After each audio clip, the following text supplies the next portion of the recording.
ഇന്ത്യയുടെ ബഹുമാനപ്പെട്ട പ്രസിഡന്റ് ഈ കേരളത്തിൽ എന്താണ് എല്ലാത്തിലും നമ്പർ 1 എന്ന് പറയുന്ന ഗോഡ്സ് ഓൺ കൺട്രി എന്ന് പറയുന്ന കേരളത്തിൽ ഇവിടെ വന്നപ്പോഴാണ് ഇവിടെ കാണുന്നത് സ്ത്രീ തൊഴിലാളികൾ 232 രൂപ കൂലി വാങ്ങിക്കുന്ന സ്ത്രീ തൊഴിലാളികളെ അവരുടെ സമരം ഒത്തുതീർപ്പാക്കണമെന്ന് ആവശ്യപ്പെട്ടുകൊണ്ട് കഴിഞ്ഞ 8.5 മാസമായി തെരുവിലിരിക്കുന്നവർ മുഖ്യമന്ത്രിയെ കാണുന്നതിന് വേണ്ടിയിട്ട് ഇവിടെ രാവിലെ 11 മണിക്ക് ഞങ്ങൾ എത്തിയിട്ട് ഇതുവരെയും അതിനകത്ത് ഒരു മറുപടി കാണാതെ ഞങ്ങളെ ഇപ്പോൾ ക്രൂരമായി ആക്രമിച്ച് ഇപ്പോൾ പോലീസ് ജീപ്പിനുള്ളിൽ കയറ്റിയിരിക്കുകയാണ്. നമ്മുടെ സംസ്ഥാന വൈസ് പ്രസിഡന്റ് ശ്രീമതി യസ്മിനിയുടെ വസ്ത്രം മുഴുവൻ വലിച്ചു കീറി എന്നെ ഒരു പ്രകോപനവുമില്ലാതെ എൻ്റെ വയറ്റത്തിൽ ആത്തി കൊണ്ടിട്ട് കുത്തി.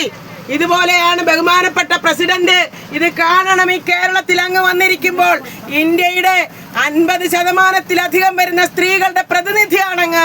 അങ്ങ് കാണണം ഈ കാബാലികരായ ഭരണാധികാരികൾ എങ്ങനെയാണ് സമാധാനപരമായി സമരം നടത്തുന്ന ഒരു സ്ത്രീ തൊഴിലാളി സമരത്തെ കൈകാര്യം ചെയ്യുന്നതെന്ന് ബഹുമാനപ്പെട്ട പ്രസിഡന്റ് കാണണം.